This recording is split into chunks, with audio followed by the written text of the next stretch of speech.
শেষ জামানার সবচেয়ে ইম্পর্টেন্ট জায়গা ওই প্যালেস্টাইন, ওই ফিলিস্তিন, জেরুজালেম। পুরো বিশ্বটা ওইখানে গিয়ে আস্তে আস্তে শেষ হয়ে যাবে।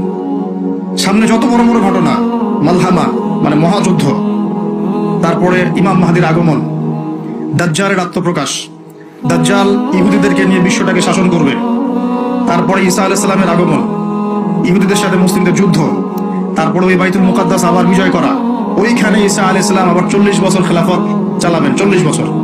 এই পুরো ঘটনাগুলো ওই জায়গা কেন্দ্র করে হবে। আমাদের কোনো হদিসই নেই। আর অনেক বিষয় আছে, কিন্তু মূল কথাটা হচ্ছে আমরা পৃথিবীতে হাসি তামাশা করতে, ঠাট্টা ছলনা করতে আসি না। আল্লাহ পাক প্রত্যেককে কিছু না কিছু দায়িত্ব দিয়ে পাঠাইছেন এবং আমাদের প্রত্যেককে আল্লাহ পাক পরীক্ষা করছেন, এবং এই হায়াতের রিজিকের নিয়ামতের আল্লাহ পাক আমাদের কাছে পাই পাই করে হিসাব নেবেন।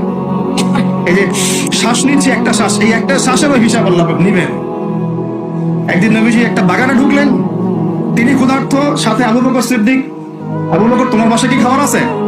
ইয়া রাসূলুল্লাহ, আমার বাসায় খাওয়া নেই। তা চলো। ওমর, রাস্তা ওমরের সাথে দেখা। ওমর, কি অবস্থা? ইয়া রাসূলুল্লাহ, ক্ষুধার্ত, বাসায় খাবার নেই, আমার বাসায় খাবার নেই। তিনজনে হাঁটতে হাঁটতে ঢুকলেন তালহা রাদিয়াল্লাহু আনহুর বাগানে। সেখানে মাশাআল্লাহ ঠান্ডা পানি খেলেন, খেজুর খেলেন, তৃপ্তি করে খেলেন। মাশাআল্লাহ, সে বাগান অনেক সুন্দর বড় ছিল।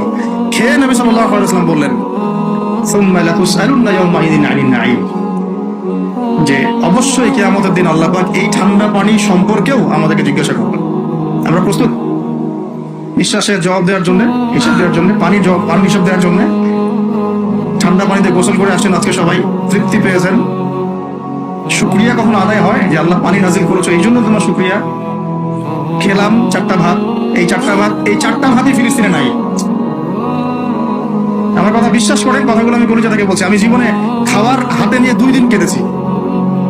একদিনের ঘটনা আমি বলতে পারবো না, এটা কি আমাদের মাঠে দেখা যাবে। অনেক বাধ্যবাধকতা আছে, আমরা বলতে পারবো। তবে খাওয়ার কথা ছিল আমার খিচুড়ি। আমার সাথে 3-4 জন গেস্ট ছিল। আমি বাসায় ফোন করেছি, আমার সাথে গেস্ট আছে, কি রান্না করলে ভালো হয়? বললাম খিচুড়ি করলে ভালো হয়, খেয়ে ফেলবে তাড়াতাড়ি। ওই খিচুড়ি খাওয়া হলো না, কোনো একটা কারণে খাওয়া হলো না। একদিন পর সেই খিচুড়ি খেতে পারলাম। দেখলাম যে একদিন পর যে খাবারটা আমার কাছে এসেছে এটা খিচুড়ি।